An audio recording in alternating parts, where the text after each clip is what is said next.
It's another Friday, and here we are with another episode of I Feel Fat today. Thank you for joining. I don't have an intro for the podcast today, at least not a video one, because I have a great guest, an awesome conversation, and I want to get right into it. But first, please subscribe to us on YouTube. Our numbers are going up. We're reaching people. I'm posting. I got full video episodes. I got shorts, clips from the podcast on YouTube.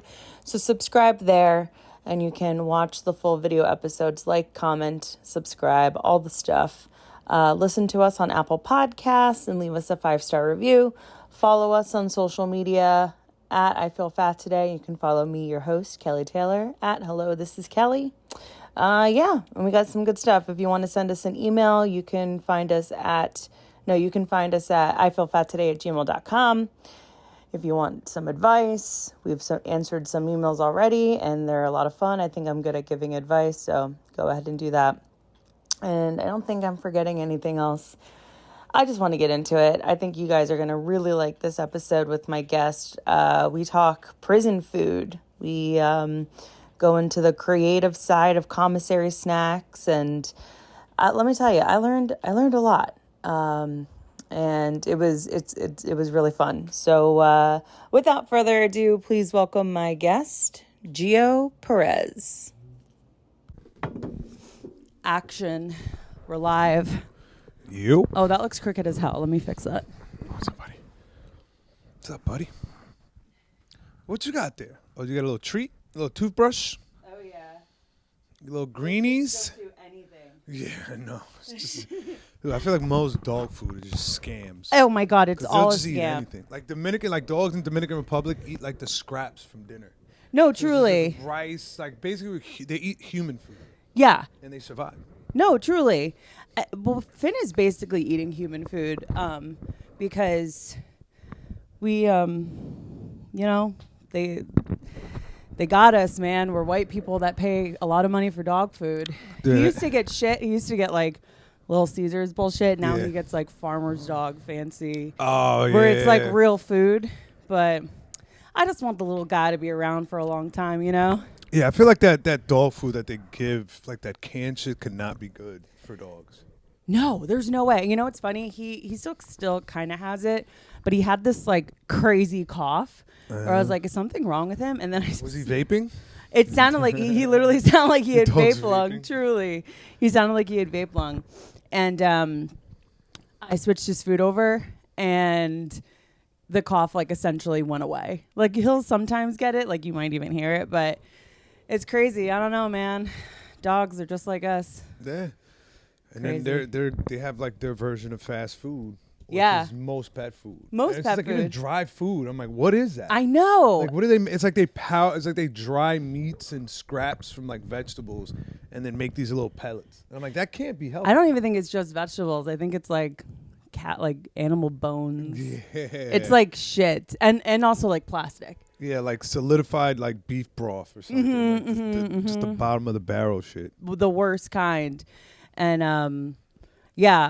I feel like my parents' dogs, that's all they eat. My mom's not spending extra money on the dog's food, which like I get, you know. Yeah, I didn't grow up with pets, so I had a pit bull once for like 3 months. It was a puppy, little puppy, named Monty. Shout out to Monty. And I was kind of like running around the streets, so like my siblings were kind of taking care of it. Yeah. My mom's not a pet person. She's like OCD clean. So she looks at it like, this dog is just going to dirty and fuck up my house. Yeah. So I remember one time I came home like coked out, and I was like, I'm going to go in the shed and just do coke in the shed. And I go in there and Monty's in there. Like they just threw him out in the shed because he was barking too much. Yeah. And then I just kind of felt bad. I was like, oh, fuck. I closed the door right away. Yeah. But then he just started barking. I was like, dude, I don't want to be around this dog when I'm coked out right Yeah, now. I no. feel weird. I want to be alone. It feels weird. Yeah, I feel like I'm going to start telling the dog my whole life story and shit. I'm just glad dogs can't talk, because like dogs have seen people do so many drugs. Dogs Have see the seen people. craziest shit. Yeah, dogs have seen people murder people. Yeah. murder. Like they just seem like they like the wife murder the husband. Yeah. And they just can't use them as character witnesses or anything. Yeah. Isn't it funny? Or I don't know if it's funny, but like a husband will kill, or like a guy will kill his whole family, but like not the dog. Yeah, I mean, because that's his only friend. Yeah. It's truly what a the man's dog best do? friend. The dog isn't a dependent. Yeah. Aside from some kibble. Speaking of dog food, you went to prison. Yes. So that's basically for what dog you food, ate. for selling heroin. Yeah, for dog food. Dog food's, if you don't know this, heroin is called dog food in the streets.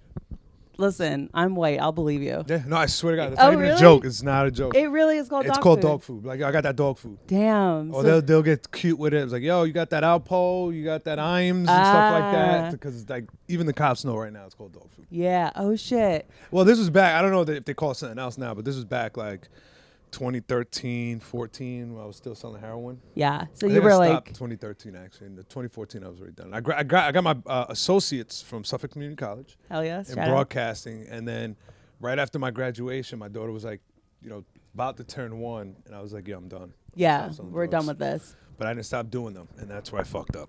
Not fully out of the game. So when you were selling, were you getting high on your own supply, as they say? Oh, 100%. Chowing down on the dog food? I was eating them that Alpo, and it was because like that, and that's the reason. The reason I started selling heroin was because I would always sell like coke, pills, weed, like lighter stuff, and heroin wasn't around like that. Right. And then I was addicted to pills. While I was like, I always sold pills, but then when I turned 18, I got cut in my neck and had in my hand too, and I had to get surgery. And In a fight? yeah, I got into a fist fight, and then a dude pulled out a box cutter, cut my neck, cut my hand, it ripped the tendon in my index. Yeah. So I had to get surgery for that. And then Sorry about him. he's good. And then it's actually like a fidget toy. Like I had to Yeah. send him. He knows you got the dog food. So Yeah, he smells that Alpo on me. But so I was you got into a fight? yeah, I got into a fist fight, and then I got morphine for the first time in the hospital. Ooh. So I've always been around opiates, but I was too scared to take pills because like it wasn't like weed where because I'm like, yo, if I take too much, it's too late. Right. Like, I'm gonna find out a half hour later that I'm overdosing. Yeah. And then when the doctor gave it to me, I was like, oh, this is fucking amazing. Like I was just sleeping most of the time. I was in the hospital for like 2 days and just slept most of that and just would wake up feeling great. And then they sent me home with some like perks and stuff like that. And for a while I was just doing them here and there. And then Isn't it always how it starts? yeah, Here and there? yeah. It was be here and there, like, cause I think I was on pain management for like 4 months after the surgery, and then I stopped, and I never got withdrawals that time. I stopped, but since I always sold them every once in a while, I'd be like, take a little perk here, Yeah. and then it got to the point where I was taking like 12, those Roxy 30, the 30 milligram blues. I was Yeah. taking 12 at a time. Whoa, Geo. Yeah, it was insane. I remember I bought like 12 from my boy once. Like we were gonna go to the city to pick up to re-up, and he had pills, and I was just like, yo, I'm gonna come through, grab them, and he sees me I'm like, oh, you got something to drink? So in his mind, he thought I was gonna maybe like take 1 or 2, Yeah, and he saw me grab everything he handed to me, pop them in my mouth, and he just looked at me. He's like, holy shit! He's like, that's not gonna fuck you up. Did you mean to do that? Yeah, I literally, and we drove to the city. I drove while on, I don't know, I can't do the math, but Yeah. a shit ton of milligrams of Roxicet. Damn. So like in a given day, you could take like, you would probably have like maybe 30 perk 30s in a day. No, because I think like with the 12, I'm good for the day. Yeah. Okay. That's like a day's dose. Yeah, and then I started sniffing them because I was like, oh, I can get more bang for my buck. And It's all about innovation. Yeah. Dude, people like there's some shit called parachuting where you crush up the pill and you put it in like a little piece of toilet paper and then you just drop it into your mouth. Whoa. So like the powder doesn't get stuck in your Yeah. mouth. Yeah. And it's just like the craziest shit. I've seen people smoke them out of a tin foil. Like it's like they're fucking smoking opium or some shit. Yeah. And they'll just burn the blues. And I'm like, God, no, I'd rather sniff them. Yeah. I could like taste the drip sometimes. Yeah. I remember what it tastes like. Yeah. I bet. And like, there's also the ritual to the crushing and to the lining. Yeah, I had my routine every morning. So like taking the pills, eventually like it was hard to find pills. Like all those Yeah. doctors started getting busted. Like I had doctors in Nassau, Suffolk. You pay them, $150, and they'll give you a prescription for 120 blues. And I had a couple doctors that I would go to. Yeah. And once they started getting busted, it was hard to find pills. And I would just call everybody I know. Like, yo, Yeah. can you find this? Can you find this? And there was always this one guy who would just be like, nah, I got nothing, but, I can get you a bag of dope. And I'll get offended at first. I'm like, get the fuck out. Like, I'm not a dope head. Like, I'm good. If you can't find pills, whatever. And My I would shit's go through the legal. withdrawal. Yeah. I was like, I want shit that a doctor could give me. Yeah. Even though they're giving people morphine. Yeah, It's the but same even if shit. you're going out, and I don't know, given the time frame here, like how popular pressed pills were. I don't know if pressed pills is a new thing, but when you're going outside the doctor and you're just going to like, hey, like you got any bullshit, it could be pressed. Yeah. Which is really dangerous. Yeah, and this is before, like when I was in pills, fentanyl wasn't really around like that. That's new. I've gotten sold like the OxyContin ones, I would take like 380s Okay. to get high. So that's 240 milligrams of OC, and then it got to a point where I was peeling them, crushing them up, and then when they made it where you can't crush them up, I just still crush them up and just eat them. Yeah. So it just dissolves faster. I was just doing everything to try to get more high. Just as fast as possible. Yeah, I'm like, what's gonna get me the highest, quickest? Yeah. And once I couldn't find pills anymore, one day I just folded. I was too sick. Because before I just go through the withdrawals until I found pills. And then one day I was just like, fuck this shit. I got like 2 bags of dope. I did that 1 bag, and it felt like I took 12 Roxasets. It was the high you knew and loved. And it was a wrap after that. I would still do pills because it was like in my mind, I'm like, oh, this is too strong. Yeah. And then I was still selling other shit. And then eventually I was just like, my boy started selling like weight of it. And I would just buy a shit ton from him because I was buying from him every day. And then I had other people that would ask for it. So I was like, oh, let me just buy a bundle, keep some for myself, and I'll sell most of this. It's basically like people on TikTok shop going through like Alibaba. Exactly. You were just on the street TikTok shop. Yeah. Fucking, are we good? Yeah, no, we're good. We're good. I just like to check. Yeah, so like I was like, this is so much cheaper, and now I'm making money off of it. And then it got to the point where I started getting so many customers that, I was making probably like $8,000 a week. Oh gosh. And I had like a 700, whatever. I would do a gram a day of heroin. I'd sniff a gram. Whoa. A gram costing me anywhere between 60 and 80. So we just say about like 70. Yeah. A gram. And whatever that time, so I was my habit was like $500 a week. Yeah. So a month I was spending $2,000 on heroin, but I was selling so much that it didn't matter. Those were some good returns. Yeah, dude, I was like making $8,000 a week, but I looked like a crackhead with nice clothes. Yeah. In a car. Isn't but it you how could it look goes? at me and just like, oh, this guy's on drugs. Yeah. And in my mind, I was like, nah, man, I got a fresh Yankee cap on. Then I gotta think I'm on drugs. What was your nicest car? I had a G35 Infinity. I had an older Mercedes once, but I ended up crashing it. And then the Infinity got impounded by the police. And then I found out years later I could have got it back, but my lawyer kind of fucked me over. And then they tried to sell me the car back. No way. I was like, no, fuck no. I'm not Keep doing a that deal with shit. the government. Yeah. I ran from the cops. Like I had coke in the car and I couldn't find it while he was pulling me over. So I panicked, and once he got out of his squad car, I just took off. Like so On I foot. pulled over. Yeah. No, I took off in my car. He got out of his Grand car Theft as soon as I heard that door shut. Yeah. Because I never put the car in park. Yeah. I just kept my foot on the brakes. Yeah. And as soon as I heard his door, I just sped off and just started. I was in my neighborhood, so I just kind of You knew how to dipping get and around. dodging, and then I just parked my car in a dead end and like walked home. And they ended up knocking at my door at like it was probably like an hour later. Well, no, probably like 2 hours later. And they were like, yo, why'd you run from us? I was like, what are you talking about? I was home this whole time. I was just Prove sleeping. it. And I was like, where's my car? I'm like looking around. Where the fuck is my car? And I was just sleeping. yeah, what's going on, man? Why's my car not outside? And so I just played dumb, and they took me to the precinct, which is a felony. Like it's like fleeing from an officer. Yeah, that sounds like a misdemeanor. felony. Misdemeanor. Sorry, it was a misdemeanor. It's a misdemeanor to Yeah, run fleeing. from the cops? Yeah. Huh, the more you know. It was a misdemeanor, and then I'm sitting in the precinct for a couple hours, and I'm like, all right, just waiting for them to give me a bail. And then, it's not the first time it happened where I'm thinking I'm in there for a misdemeanor, and they're like, no, there's no bail. You, the guy, all I hear is like something like a taser going off. Uh-huh. Like, Yeah. and I'm like, oh, dude, they're about to fuck me up right now. And then he walks in with this stun gun that I bought from Alabama that was in my car in a box that I completely forgot about. And like in my head, he goes like, oh, what are you doing with this? I was like, I got it from a gas station. Not knowing that it's illegal. I should have been like, that's not mine. Yeah. But I was just like, what? I bought that in a gas station in Alabama.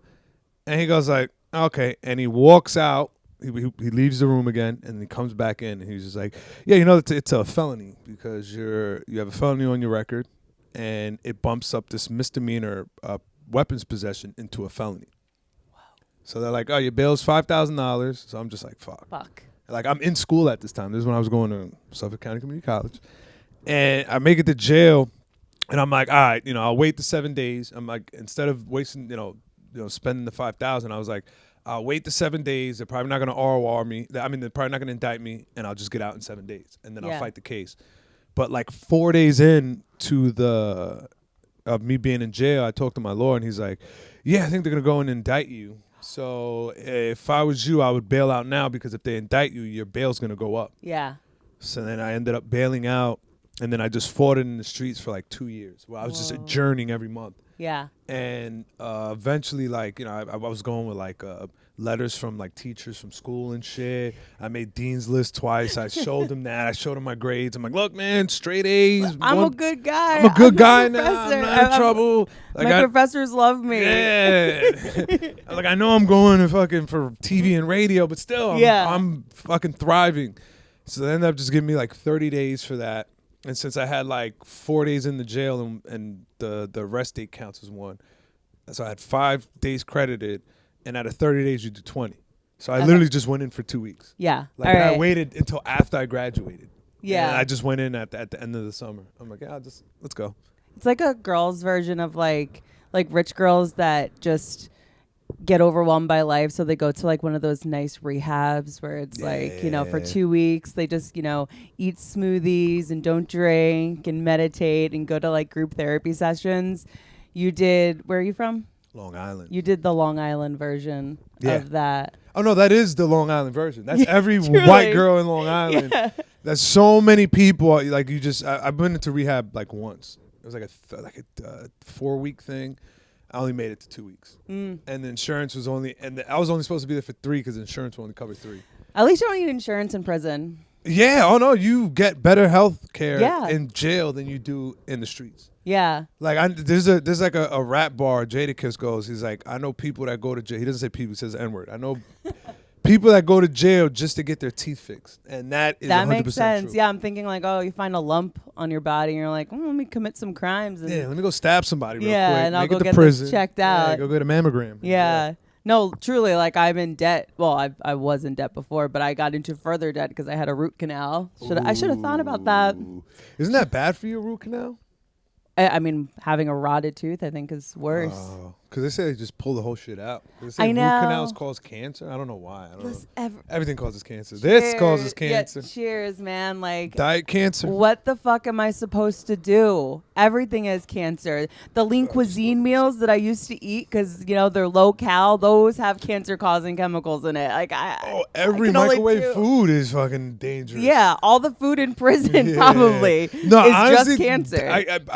I feel like most of like the jail food now is probably healthier than like the shit we eat at fast food spot. It won't taste as good, but it's probably like healthier. You're probably right about that. Because their food's like probably regulated coming in. Yeah. Truly. There was like they would get chicken. There was like chicken Fridays, right? And you just get kind of like a breast and a drumstick, like one big piece. Like Colonel Sanders or like grilled? It's no, they bake it. Just baked. Yeah, baked chicken. And like we got a box once, and one of it said not for human consumption. It was, excuse me, It was to feed alligators. What? Yes, and that's what they were giving the people in prison. It's a lot of canned food. Everything you make in jail is in big vats. Yeah. So it's stuff like a lot of pastas. They make rice, but that's like for people with special diets, like white rice. Yeah. Flavorless white rice. And that's, again, for like certain people with restricted diets. But a lot of slops. Yeah. Like, well, they'll make, it looks like a chicken pot pie, the inside of it. And then you just get that. But it's like almost like you know how it's like, it's almost like a vanilla pudding when it's in like a chicken pot pie. It almost looks like vanilla pudding, that consistency. Yeah, like milky and This was more like almost like a watered down version of that. Yeah, like almost clear. Yeah. Like a viscous. Yeah. And then that's the only time you get white rice. Like as a regular, they'll put the white rice on and they'll just put that slop on top of it, which is just like chunks of like this cubed turkey. Yeah. That you could tell is just processed. It just looks disgusting. Oof. And like, you know, some like canned carrots and celery and shit like that. It's disgusting. And you just ate it because you were hungry. You have no choice. Yeah, you had to eat no choice. If you like couldn't stomach it or like didn't want to eat it, just left it, like would you get in trouble for not eating your plate? No. Oh, okay. No. We've done like hunger strikes sometimes because one time we got the chicken was raw. It was like just pink raw, like, and everybody put their tray back on the cart and we're like, we're not eating. And if you ever want to get a point across or talk to somebody, that's what you do. Because power in numbers. Yeah, they have to feed you. Yeah. If the food cart goes back, it raises flags and all this stuff. So like we would do that sometimes. It's just like, they took the TV from us for like 3 days. And it's like, we're not gonna eat. Yeah. Everybody, and you'll have that one person like, man, fuck that, I'm gonna eat anyway. And like, you're gonna eat, but we're gonna fuck you up afterwards. Yeah, yeah. Like, and the toilets are public, so you might want to rethink that. Yeah, we're gonna fucking we're gonna make you eat your own shit. Truly. Yeah. Oh shit. Okay, wait. I just want to go back real quick. So you had that, 2 weeks in jail, and then you went to jail for like a longer period of time. You were in jail for almost 2 years. Yeah. That was my last one. I did 2 county bullets, run concurrent. Run consecutively. Consecutively. Yeah. So I finished out of basically once one finished. I just kept doing the other. Where were you? Yaphank, New York, out in Long Island. Yaphank. Suffolk County, Long Island. Was it a far drive for your family? Like, could your family visit you? No, it was actually close. It was like a 20-minute drive. Nice. Couldn't be more convenient. Yeah. And still like just 2 people visited me, and I have a huge family. And it was just like my mom and my daughter's mother, and then my siblings would come here and there, and my father. And then it's just like, and I'm like looking at, like, I resented the shit out of my family. Like, oh, fuck you guys. I'm going to be a big comedian. I didn't even start comedy yet, but I'm like, I'm going to make it big someday in something, and I'm going to fucking forget about you guys. Yeah, right. I'm sure. They're just like, just stop doing drugs, Geo. Just stop doing drugs. Were you the only person in your family doing drugs? I had a few uncles that I heard, did coke back in the day and do stuff like that. But not like drug addict. Yeah, not like where I was going to rehab, looking sick and shit like that. Yeah. It was not a lot of people. I'm like the black sheep on both sides of my family. Really? Yeah, I wasn't the first one to go to jail. Like, I had uncles get arrested, but it was like light stuff. My father did some time in the feds, but that's just because he worked at a chop shop and he didn't know. Like, he just first got to this country, he knew how to work on cars, and they're like, all right, you can change oil and tires. Yeah. And it was just a casualty of war. Yeah, so they took everybody.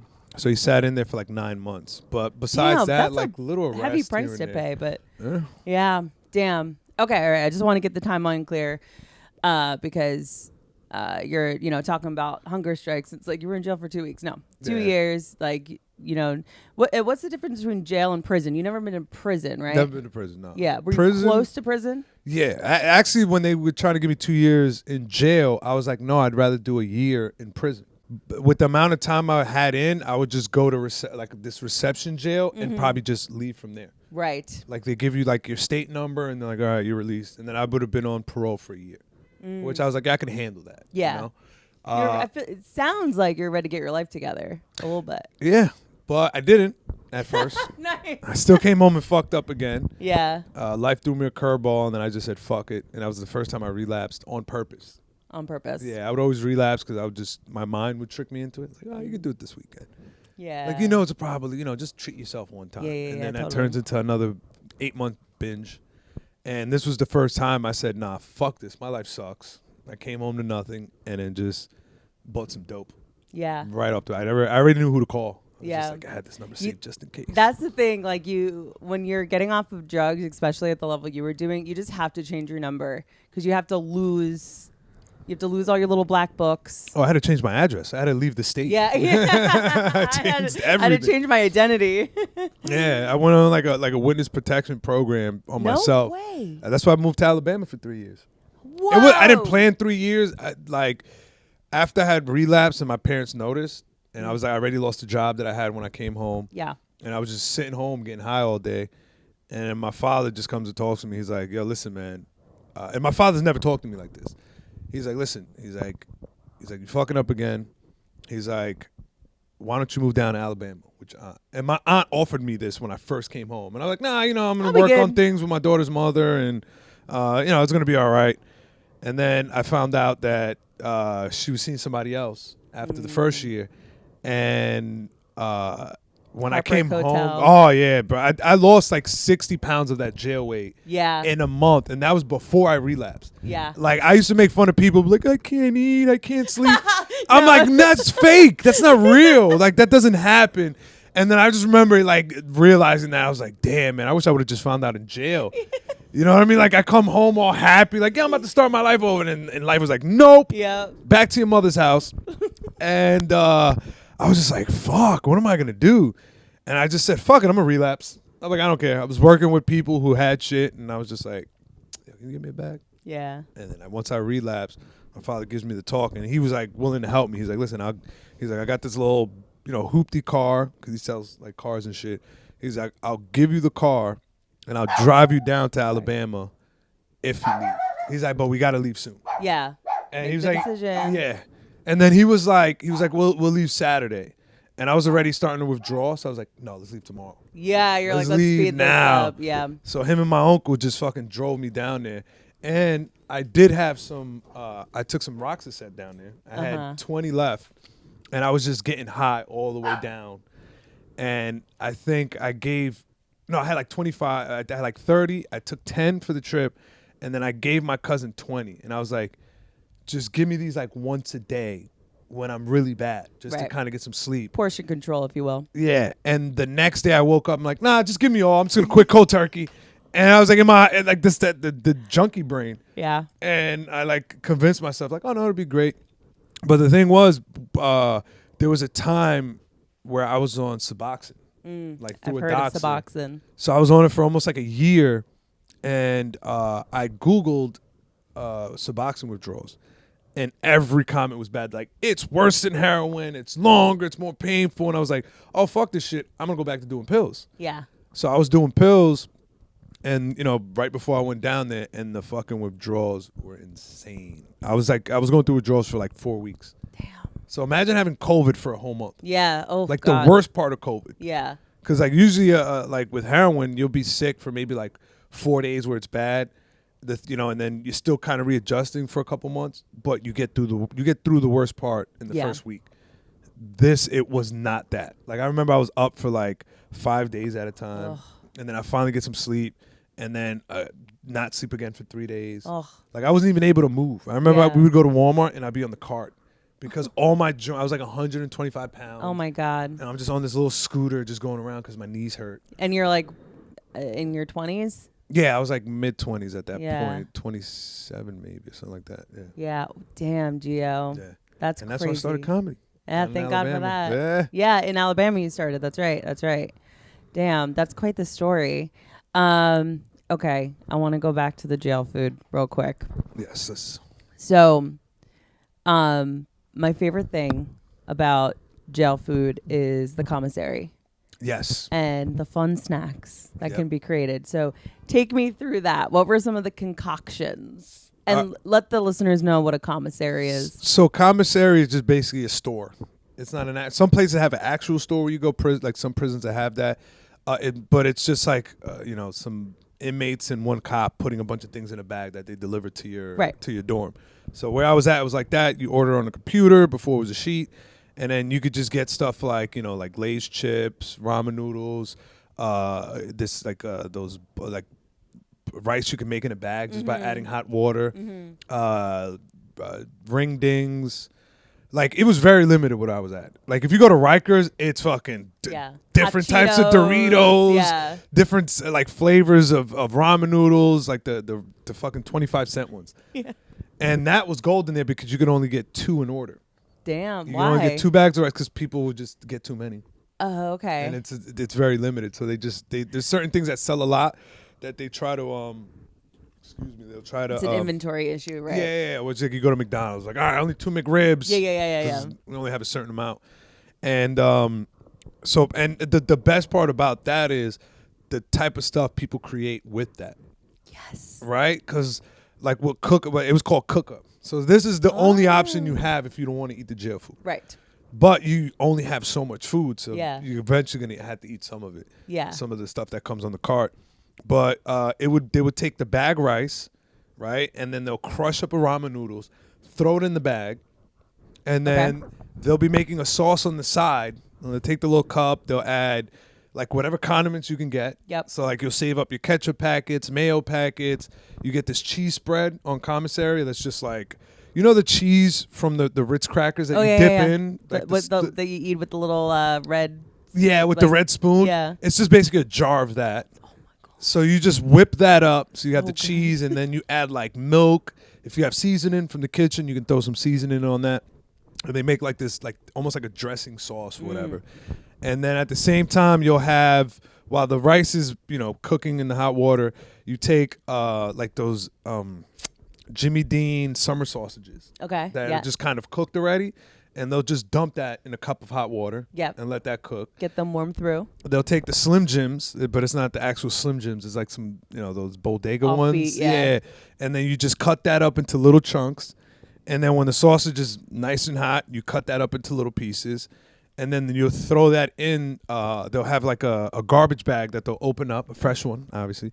And they'll put it on top of the table with a towel. So, because it's metal tables and it's going to, hot. it's gonna like absorb the heat from it. Yes. Okay. So it stays warm. They put a towel, an open garbage bag, and then they just dump all the shit onto the bag, and then just mix it up like a crawfish boil. Yeah. That's literally what it is. It's just a boil, but with rice, ramen, sausage, ramen, Slim Jims. Sometimes people they'll keep like the relish packages and it's whatever. It's just like, but it's always the rice, the noodles, and the sausage, and then you take the seasoning from the soup that you saved, the little silver packets, and then you throw that on top. As a little gourmet.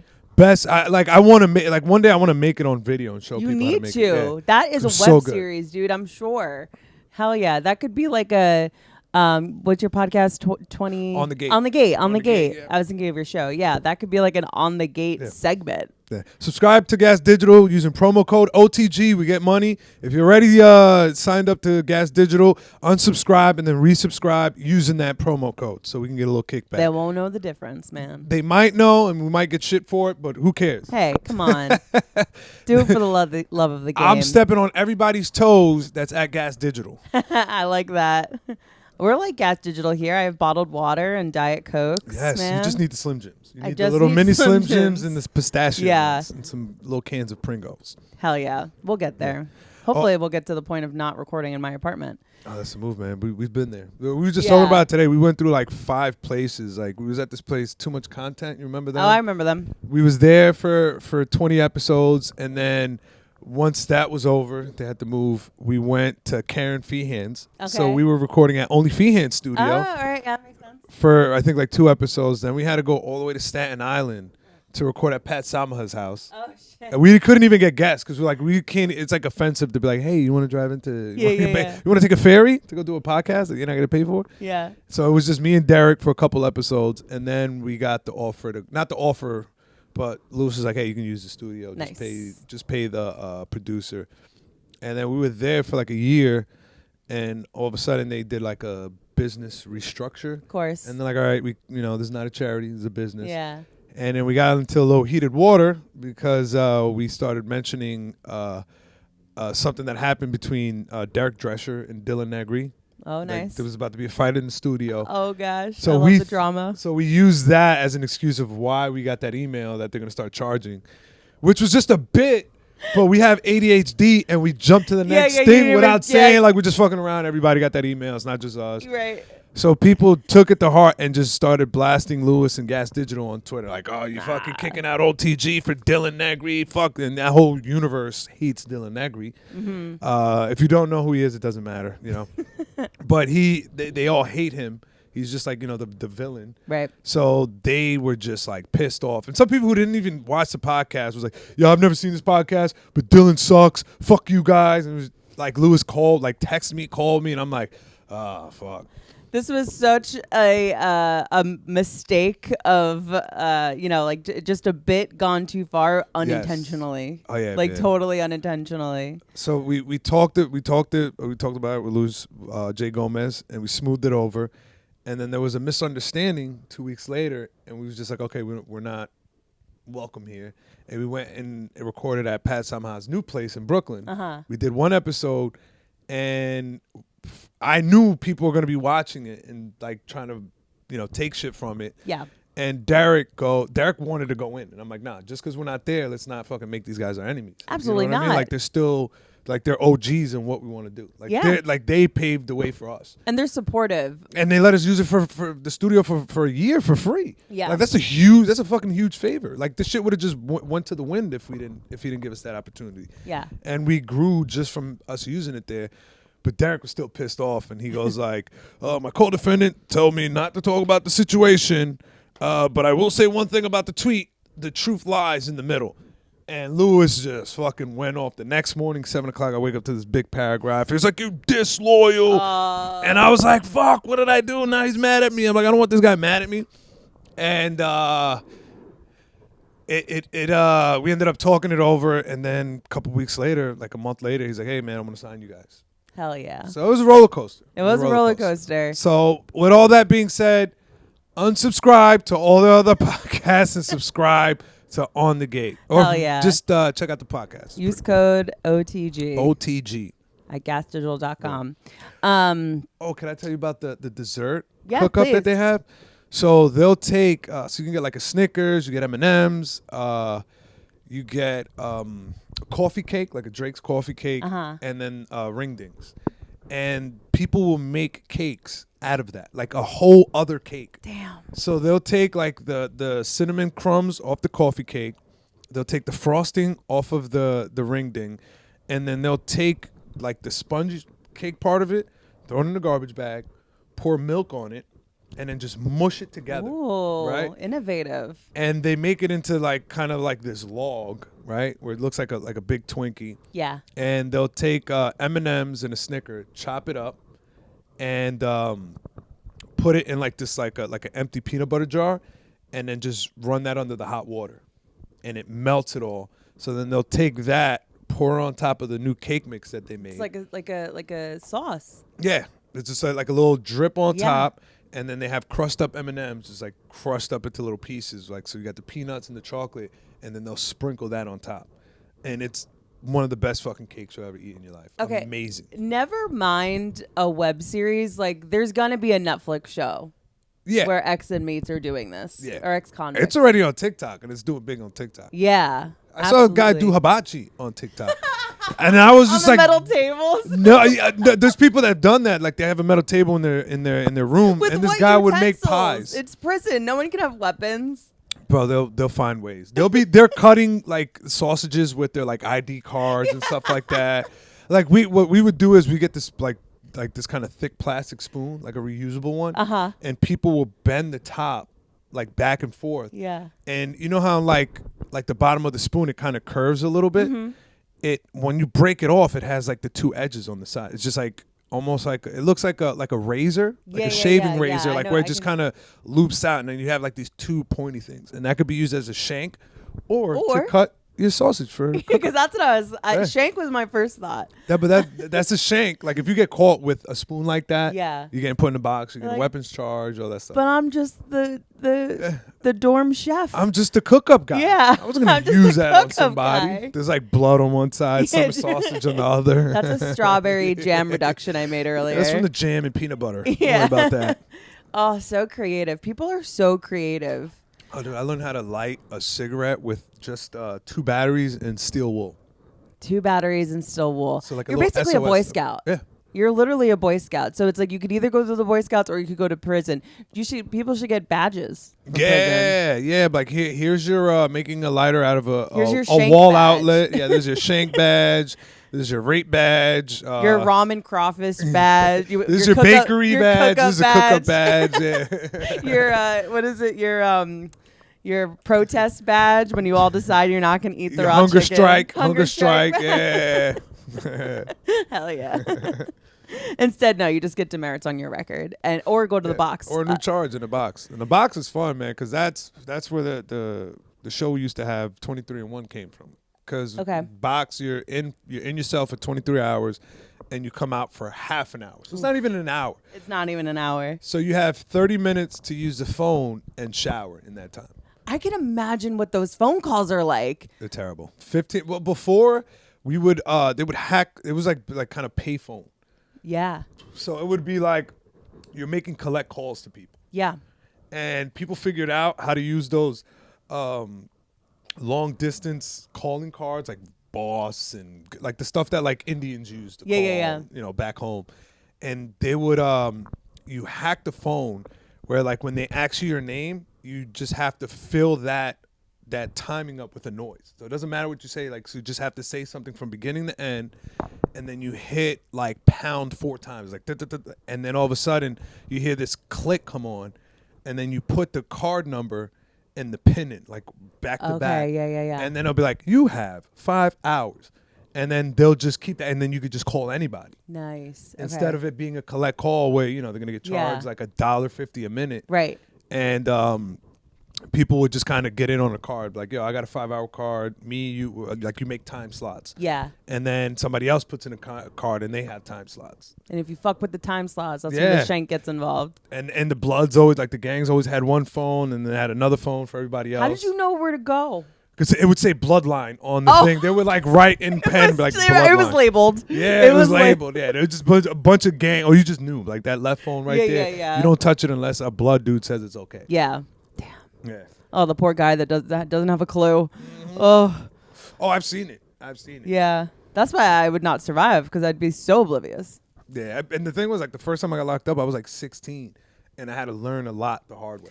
Yeah, at least you had the body to bounce back from whatever those punishments were. They were bad. I've got jumped a few times. I remember one time a guy took my paperwork, crumpled it up, and threw it in my face. And then I tried to mush him because he was in his cell. Yeah. And he ended up grabbing my sleeve. And he was a blood dude. And he would have fucked me up just by himself if he would have been out. And then 4 of his boys, while he's holding on to my arm, were just like punching the shit out of me. And I'm just sitting there. Protect yourself. Yeah. Geo, I fought a lot. What a life you've lived, man. Lot. What a life. I miss fighting. I'm not going to lie. Really? The actual fighting sucks. But like after how you feel, you're just like, oh, dude, like it's just like a weight off your shoulders. Like, it's a release. Yeah. That's why I get like you have like some UFC guys are just all calm and shit. It's like, oh, they could they take the anger out in different ways. Hopefully just like not on their wives. Yeah, I mean sometimes or that on does like, happen. A civilian. Yeah, civilian. That's what civilian. I could beat you, Conor McGregor. Yeah. You ain't shit. You're like poking a literal bear. What was I gonna ask you? Do you ever like do I miss jail? Yeah, sometimes. No, I mean that is a good question. But I feel like lifers like miss jail. Not lifers, but like people that have been in for like 10 years and now they're out and they're like, I gotta get back. Yeah. And this is all I know. I don't know how to not eat, know. Yeah. Dude, because it's a sweet deal if you think about it, right? You get three hot meals a day. Yeah. You got commissary. You got a job. You got programs. You can play basketball every day. You can lift weights every day. Learn a skill. You can learn a skill. You can read. You get smarter. You're eating healthier. You're living healthier. I mean, there are people doing drugs in jail. Yeah, and also, because there's also a way to get drugs. Did you get drugs in jail? Oh yeah, I've been to the box because I brought in weed. And how did you think you were gonna get weed? No, I got it in. But the thing was, they found you out. They found me out because I was getting trained. I was in reception for a couple of days where it's just 23-1 until they put you in the right classification. Is that when you're like jumpsuit color? No, you wear the same shit. Same shit. Same That's shit just throughout in the the jail. movies. Yeah, it's just the movies. Yeah. They don't do the well. Every jail is different. Where I was at, it was just like nurse scrubs, but green. Yeah. And it said FCCF on the back. Mm.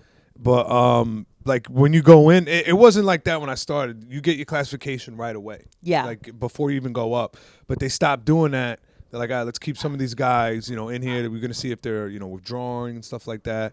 It was mainly for the junkies because like, we're just sending this guy who's about to withdraw from heroin into a dangerous dorm right now. Yeah. And the guy's just gonna be sick. It's gonna be like a wet noodle. Yeah, and he's just gonna be food.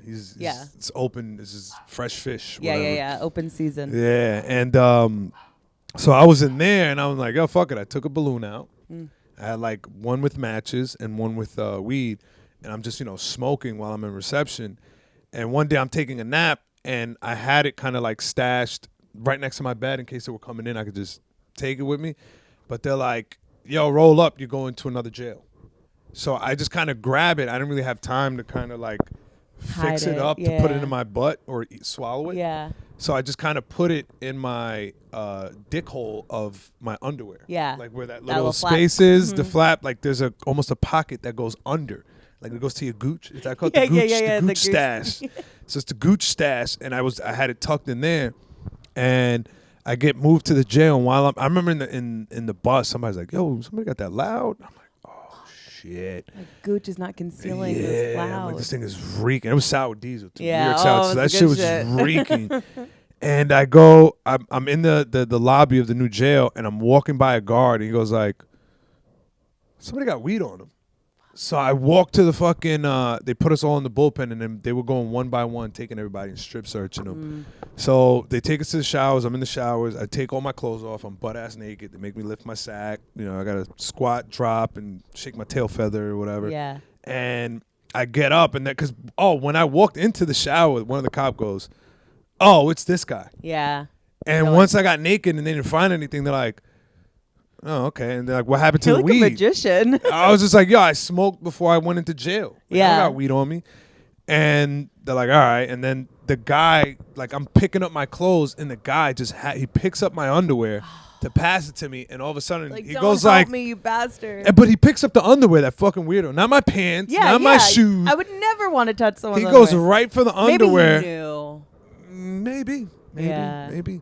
But he picks it up to pass it to me, and when he goes to pass it to me, and he goes, "Hold on a second," and I guess he felt it. Yeah. When he goes and he digs his hand in, takes it out, and like, "Oh, we got him." Oh, But it was victory. only one of the 26 balloons I had inside my body. Damn. Okay, how good are you at putting stuff up your butt? You eat it. You eat it? You eat it going in. You take little water balloons. Mm-hmm. And you grind up the weed, take out all the stems, whatever. Yeah. So it's just fucking almost a powder. Then you take a bunch of book of matches. You cut the matches in half. Okay, half you, size. You tape them up, and then you take the striker off, like you just peel it off, and you roll it around the matches. And then you stick that in a balloon, tie it, and then you just eat them. So how many balloons? So you had, how many did you say was in your body? It was probably like 28. 28. Yeah. Oh my God. It was probably like a gram in each one. I took in an ounce. What is like passing those? So you got to put a plastic bag, a garbage bag. You open it up on the toilet, like and this is gonna be the shit one on the bag. Yeah. Well, yeah, you got to look right away. Yeah. So you This just is why shit the in a bag. shitting is public. Yeah. In prison because of this. Yeah. Oh yeah, dude. I got put in a dry cell once for that. But let me tell you, so you shit on the bag, and then you just take a like one of those plastic gloves from the food cart. The guy that serves the food. You ask for one of those and you just go through your shit. Take the balloons out, wash them off, take what you need, and either put them back up your butt or swallow them. Yeah. But at that point, I'm putting it up my butt. Oh, absolutely. Once I shit it through, I can't eat it again. No double dipping. Yeah. No double dipping. Double dipping, yeah, because it's the Absolutely same not. balloon. Come So on. you just kind of put them in, but they're like little M&M size. Yeah, because tiny. it's just little, and you just kind of Have just. you ever I'm sure you've lost count of how many are coming out of you. Where you're like, oh, I guess a balloon burst in my stomach. Oh, that's happened Or to me in after my- getting pulled over though. And Yeah. I just ate the Coke, but it's in a regular sandwich bag. Oh, forget it. And then then you're I'll just like, shit out the bag. Yeah. And it's just like a hole in it with a little bit of forget melted it. Coke. Yeah. The Coke is so precarious. I mean, you can't have it on a table without, you have it in the summertime and it's humid. And exactly. It's going to shit, yeah, exactly. So forget about the digestive system. That's dude, I had to put 20 grams of coke in my ass one time. Damn, Geo. Because I was driving and this is when I sold like wholesale coke. Yeah. And You just got to be about that putting shit in your ass life when you sell. Yeah, because it's either that, either you're gonna put something else up your ass, or you're gonna do it yourself, or somebody else is gonna do it for you in jail. Truly, Put I would up your ass much prefer the drugs. Yeah, and a cop gets behind me, and I panic, and I just fucking go from the front and just jam it up in there. And I just felt like the sharpest pain ever. Like it was just like I remember like it hurt for like almost like 2 days. Oh, I don't mean to laugh. Because there was no lube, no nothing. No. I just went in and it just raped myself. No, truly, like no. Yeah, nothing. No pre-care. And this is not powdered. It's like like fish scale it's rocks. And no, actually, sorry, it's rocks, but it's in little. I would take a sandwich bag like the cheap ones. Yeah. And I would put a gram in the corner. I twist it up, tie it in a little ass knot, and then just cut the tip off. People who did coke hated that because they want a bag they could close and put that. Yeah. Well, my coke was so good because I wouldn't touch it. I would just sell it how I got it, so they didn't care. Some people just I get my own bag. Yeah. I'll supply my own bag because that's also a pretty good indicator that you're not fucking with the supply too much because it's just like this is what you're getting. Yeah, like crackheads will buy my coke because they could cook it up and make good crack. Yeah. And so I had like 20 of those in another sandwich bag. So it was almost like a fat little carrot. Like, okay, it was just like a bag of bags. Bag of bags. All right, I had to jam it in there. The lights go off while I'm fucking doing this shit, and I got it in. I pull over. He goes right past me. So I did all that for nothing. It's like relief, but also, oh my God.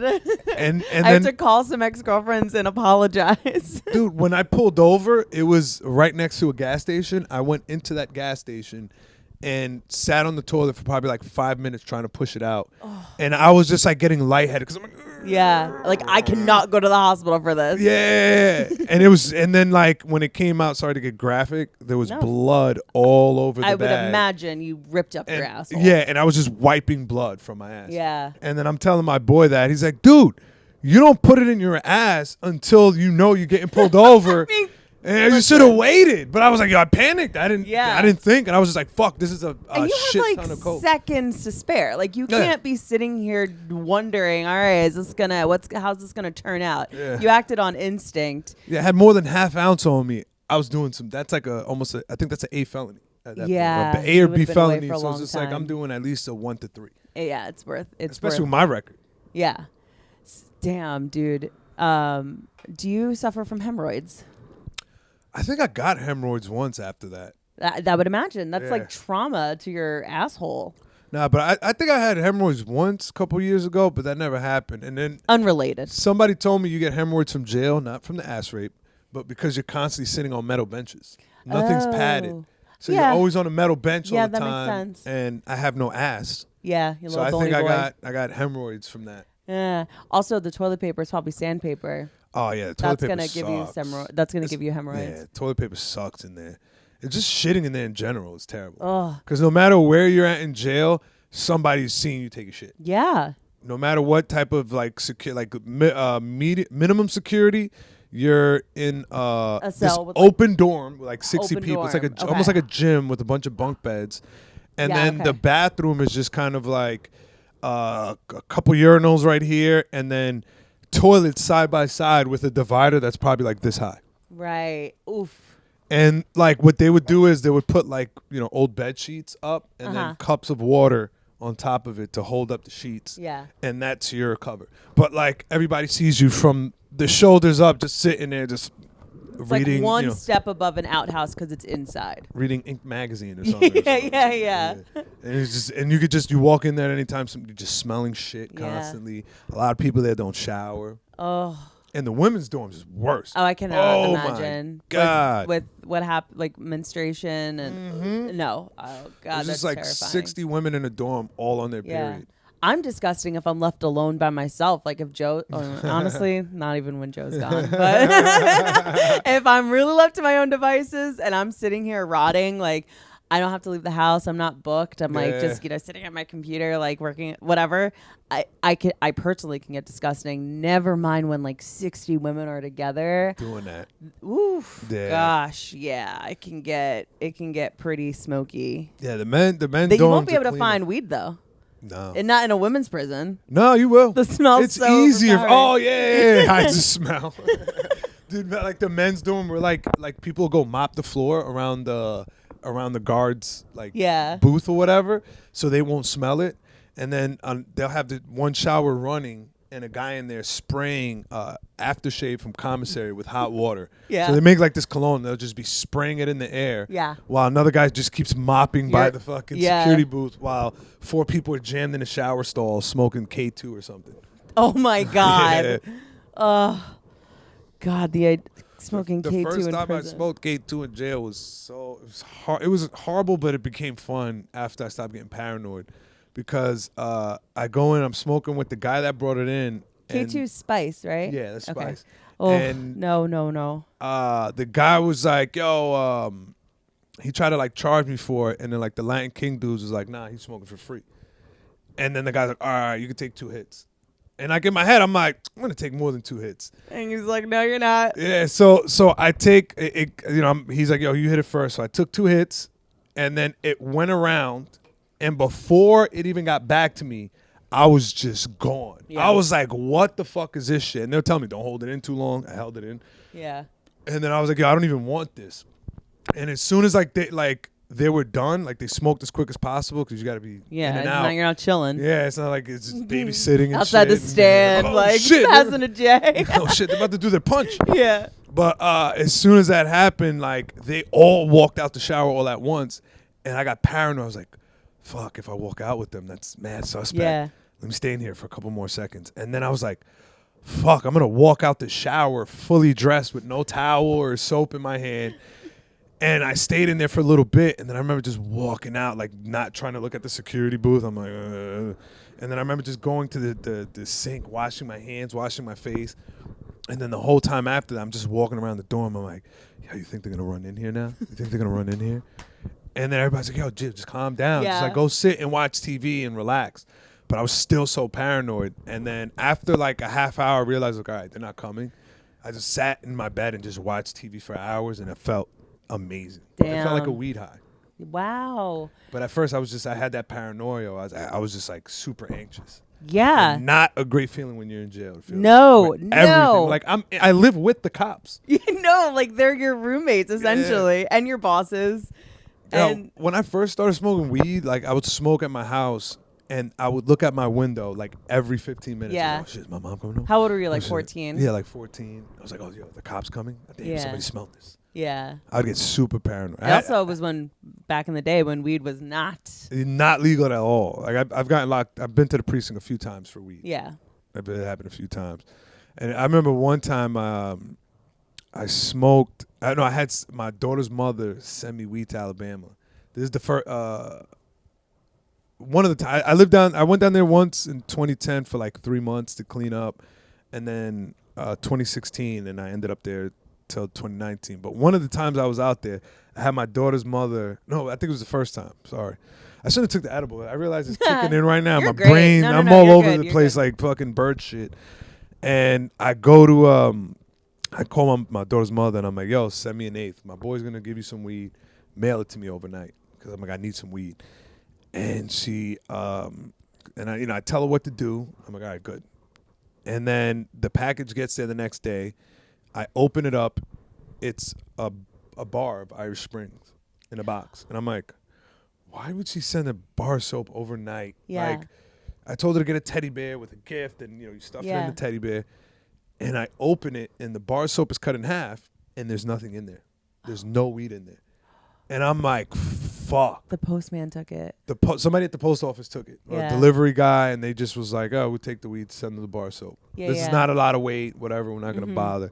But in my mind, I'm like, fuck. Yeah. Like, this is my aunt's house. She's letting me stay down here to get my shit together, and now the feds are going to raid Yeah. the house over an eighth. So after I couldn't get the weed, like after I realized I didn't have the weed, I went to this college down the block and just found these 2 random black kids. I was like, oh, man, you can get some bud? And he's like looking at me. He's like smoking a black and mild. He's like, brings me into his dorm, fucking sells me like a quarter of some bullshit like rags like covered in seeds. But at that time, I didn't smoke. When you have nothing. Yeah, I was just like, yo, I fucking got so high, I threw out the rest of the weed that I bought. Like, I smoked once and then threw the rest of the quarter into the toilet and flushed it because I was like, fuck, what if the cops are coming for that? Got paranoid and flushed it all down the toilet and then regretted because then I went back to do like 3 days later and go again. Like, okay, well, I'm over this anxiety. We're going to be fine. No one's come. I won't ask her to do that again. Yeah. Totally. I know that's that's the thing, like, when it comes to drugs being sent through the mail, don't do it. Don't do obviously. But I mean, unless it's Kratom. Unless it's Kratom. Yo, Kratom. Use promo code OTG. No, we're not there yet.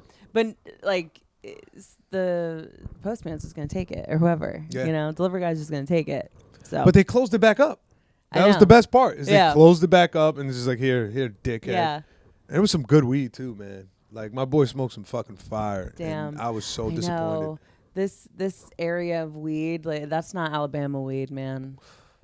Oh, I grew up in New York, I started smoking late 90s. I think like 99 was the first year I smoked. And the type of weed we had back then even like the regular shit with seeds in it is better than like some of the regs that you see now.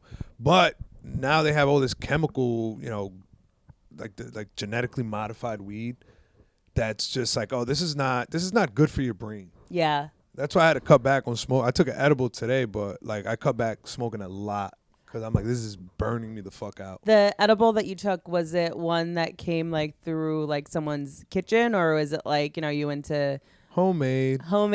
50 milligrams, it might be 79. Yeah, no, it's that, like, that's what I'm saying. It's so scary, the homemade stuff. Like, I'll take a homemade edible when it's like I'm hunkered down. Right. No one's gonna ask me to do a spot because like I don't know what's in here.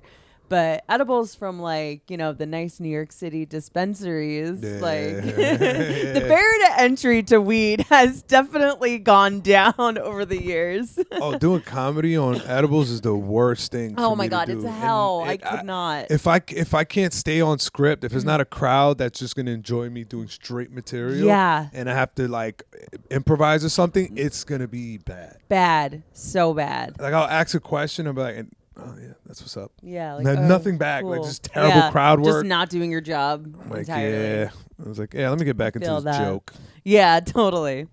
Something I want to ask is, the inmates kind of run the asylum essentially. You know, everyone does their job, whatever.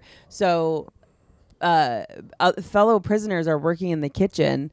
What about like knives getting out of the kitchen area, like?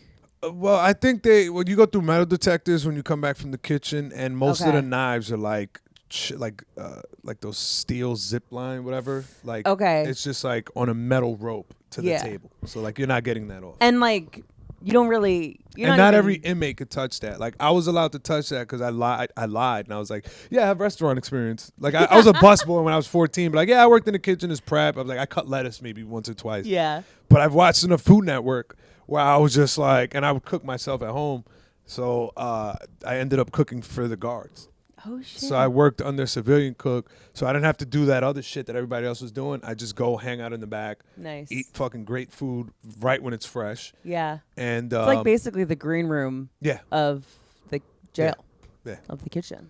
It's like getting 30 spots from a club. Yeah. It's like people envy you. Yeah. It's like, oh, this guy doesn't have to fucking, sit at a dishwashing machine and throw those guards past him. God, 2,500 trays through a dishwashing machine all day, or scrub pots. Oof. Like huge pots. You're just scrubbing all day. That's what everybody starts off at, is the pots. You work your way up to something else. That's a test. They're like, oh, let's see if this guy's gonna make it. And people quit. Just like, I'm not doing this shit. They can't scrub the pots? No. Like, I would be like, put me on pot duty. I don't want to bother anybody. I'll sit and scrub. Dude, I was like a social climber in jail. I'm like, I'm gonna work my way up into the juice man. Where you just work two shifts and then you sit around the rest of the day. Damn. And then you got the connection on ice, because you just send extra ice to the dorm. Shit. And then they'll be waiting there, and they'll just dump it out into a mop bucket. with a garbage bag, and then you just put your milk and juices in there. Oh, that's how you Have a nice you cold, have a nice little mini fridge. Yeah, you got a mini fridge under a rolling one too. You can roll it around. It's a moving fridge. Tell you what, I don't got a rolling mini fridge. Because nothing's worse than lukewarm milk. No. Oh God, lukewarm anything. Some people keep it in their toilets. I swear to God, they'll keep it in the toilets because the toilet water was like ice cold. Ice cold, yeah. And that just gave me the chills. Yeah, I know. I stopped doing that when I realized I was like, this is soaking through the carton of milk. Yeah. And oh yeah, because it's not even plastic. It's carton. And yeah. Some people would like jam a pencil top into like the button under the button, so it's just running water, and they'll just place their milk under that water. So by the time you open it late at night to eat your, your little famous Amos cookies, you got snack. Yeah, and then you got your little nice cold carton of milk. Yeah. Living the like life. a child, like it's literally the ones you get in school. Yeah. But it's like the pink. It's like low fat. Yeah. You don't get the whole milk. Yeah. You get like the 2%.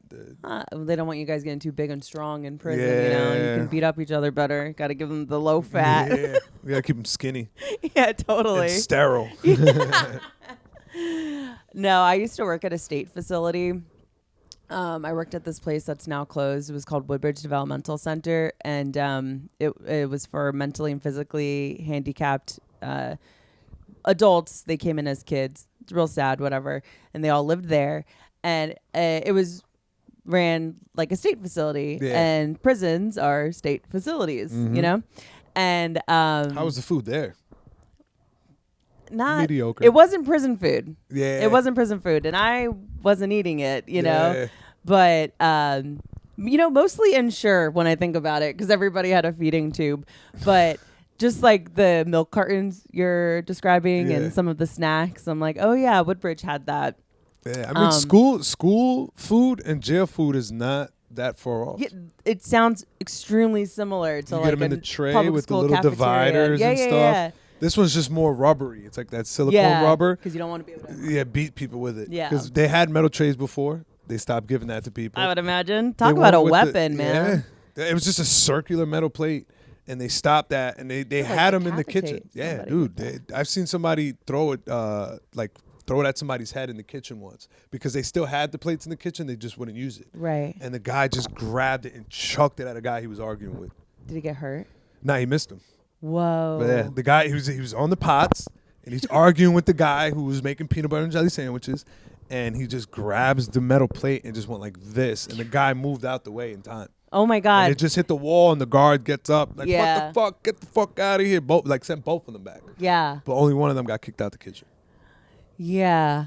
That sounds like if it connected, it could have been some Final Destination type shit. Oh, just hit him in the head? Yeah. Oh, dude, yeah. He's getting out with a feeding tube. Yeah, absolutely. Yeah, he's going to be on a plug after that. Ooh, shit. Were the guards helping facilitate bringing drugs in, or is that only in the movies? No, that's more like Rikers and like that's like more like okay. Like I was in Long Island, and you know most of the guards are white. Mm-hmm. A lot of them are racist. Mm-hmm. A lot of them are cops who couldn't pass the psychological test. They wanted to be cops, right? And they tried out. They did the police test. They failed the psychological part, and they're like, all right, fuck it, I'll be a guard. Not a hard test to pass. So it's like, how long can you put your knee on a black man's neck? No, and they're like you're I think no more than 15. Is it 20? Fuck, I don't know. Yeah, no, it's truly not that hard to go through the psychological portion. So they're really giving the finest. Yeah, these are people who like they're under a cop, but they're right above like a mall cop. Absolutely. You know what I mean? They have too much ego to be a mall cop. So like, I would rather work in a jail. Yeah, yeah. There's also like when you walk into a prison, it's a different set of rules, set of laws. Not actually, but like figuratively, like blood use this phone, And so when you're a cop in that situation, you probably feel like you're walking into like your version of a war zone, or like a community that's like always in like the red zone of like you always got to be on point in jail. Yeah. Like if you Like sometimes you'll slip up. I've seen people slip up and get hit, sucker punched and stuff like that, because it's very mentally exhausting to be gangster 24/7. I would imagine you're always on. Everything's a test. Everything. Somebody's always gonna test you. There's always a riddle. Yeah, like unless they see that you fight or you have a reputation, people are going to test you. So if you try to be like a quiet guy, you're gonna get like. Yeah, you better be connected to the right gang. Yeah. And even them, like, they're gonna test you. Yeah. Because if something goes off and they see they're gonna see how you react, and if you're not willing to put in work, you just become food to them too. Where they look at it like, "What, go hang out with the Muslims," Right. If you want to be peaceful.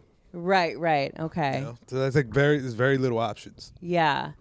So that makes sense. So in terms of hierarchy, it was like the gangs, like the affiliated gangs people. ran everything. Gangs ran everything. Yeah. Okay. It was like if you went to a dorm and it was just like some regular guy who has a family and he's running the cart, then you're like, oh, this is a soft tier. Like this is almost protective custody. Like this is a sweet place to be in. Yeah. And then you go to those ones where you have like, the gangs is like, all right, the Bloods are doing the lunch cart and the Latin Kings are doing breakfast and then the Nietas are doing dinner or whatever. Right. And like that all depended on how your people were going to eat during that meal. So it's just like, oh, the Latin Kings run breakfast. I'm like, I'm going to get a couple extra, French toast sticks on Saturday. Yeah. And some syrup. Because syrup is gold in there. Yeah. You get syrup once a week. They send these big fucking like gallons of syrup. They'll send 2 to each dorm, and they'll just pour a little bit in each tray, and then just put the rest in old like bottles and stuff like that. Yeah. And it's like that's your sugar for the week. If you want to, put it in your coffee, that's sugar, because you don't get sugar in there because you can make alcohol. Oh, right. And you know that there would be some fresh prison wine happening. I've had some toilet wine before, yeah. bro. They use the mop bucket. They use the mop bucket versatile. with two bags. They'll throw in the juice you get in breakfast, which is either it's an acidic one, so it'll be like grapefruit, apple juice, and orange juice. And they'll dump all that in. Red, white, rosé. Yeah. They'll throw in lifesavers, like the sweet ones for sugar. And then they'll take half a loaf of bread, like it's still in the bag, poke holes in it, and then dump it into the thing and let it sit in that. And then they'll just burp it every now and then when the bag gets too big. Right. Like let it air out. And then after like 2 weeks, it just becomes like, it tastes like orange juice with nail polish in it. Nail polish remover. That's what it tastes like. And it fucks you up because you don't know the alcohol content of that. No. You could be drinking like... Talk about a homemade 180 edible. Proof. Yeah. Yeah.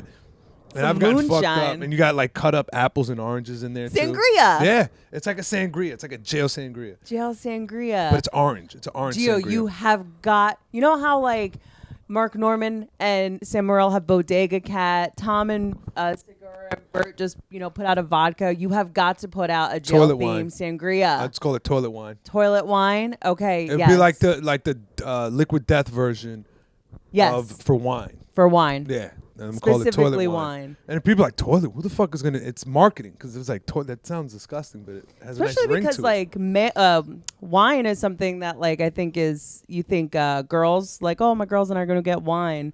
It's like, if I'm a dude and I'm going to a Super Bowl party, I'm going to bring a bottle of toilet wine. Yeah.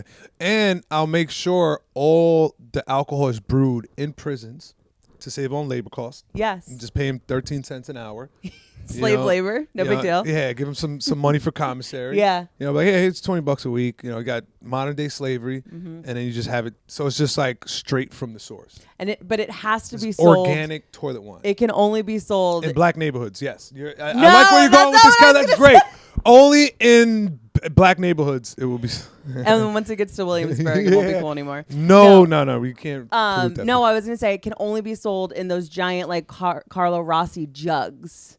What do you mean? You know Carlo Rossi, how it's sold in those big glass jugs? Yes. Only in those. Yes, with 3 X's on it. Yes, like the cartoons, yes. And then just toilet wine under it. Toilet wine. Triple X toilet wine. Yeah. Oh, dude, that would be Use so code GTO. Yeah, or whatever the fuck it is. Use promo code toilet wine. Oh, gosh. Okay, last question. What was your first meal out of prison when you were done for the last time? Do you remember? Was it significant? I think pussy. I ate pussy. That was the first thing I ate. I swear to God. I took my baby mother home, and I was just like, yo, let's do this. It's been 2 years. No, I think I might have had a Dominican breakfast. What's that? At fried eggs, fried salami, fried cheese, all greasy food. Yeah. Missed that. With mashed up plantains, mango. I had a Dominican breakfast, and I had wings that day. Even though I ate wings in jail, I was like, I still wanted like street wings. Yeah, of course. And then a Dominican rice, beans, and chicken. Yeah. That day. Nice. And were you like, sweet freedom? Like, this tastes amazing. Yeah. I only said that when I was eating on my baby mother. Everything else was just like, because I was still eating good in the kitchen, but it wasn't that home cooked. No, I mean, come on, it's not the same. It's not the same. Dude, your shits, that first shit, when your body's adjusting to like outside food, I can imagine. is horrendous. It's like a smell you never smelled before. Yeah, it's I can like imagine. For like the first 2-3 days, and that's why maybe jail food is unhealthy. I don't know. Or it's just that whatever they're putting in the shit that makes people sterile is like leaving your body. Yeah. And it leaves a horrible like rancid smell. Your body is getting acclimated to now no longer being in freedom. prison. Your stomach is getting used to freedom. Yeah, that's the smell, the smell of freedom. Yeah, that's the name of the episode. Smell of freedom. Smell of freedom. Oh my God! It sounds like was it worse than shitting out the bag of Hard Rock cocaine? I think they were equally bad. Equally bad. There you go. Wow. Because both the smells, like a moist Coke that was in an ass with a little hint of blood, is not a great smell. That irony. Yeah, and then my butthole's all open, so I'm smelling my insides. Yeah. Like I was like scared. I was like, if I had a cell phone, I probably would have took a picture. Like, if I had a gaper, this is like if I was gaping. Did I gape? You could have sold that online. Truly. I have an OnlyFans now where I just stick drugs in my ass, and I'm pretty sure I can make money. You're leaving money on the table not doing that. Are you kidding? I might do that for Gas Digital. Hell yeah. I mean, anything for Gas Digital. Yeah, a Coke butt plug. Yeah. Another product idea. That's good for merch. Yeah. OTG anal plugs. Hell yeah. And I'm like, you could stash your drugs in it. It's a secret compartment. Yes. And you put it up your butt. Please. And it's like, oh, this is an anal plug, officer. You want to take it out? Come on. Yeah. Sorry. Don't kink shame me, officer. I'm going to write that down. I'm going to text Derek right now. Anal plug stash boxes. Anal plug stash boxes. Yeah. I'm going to just text it.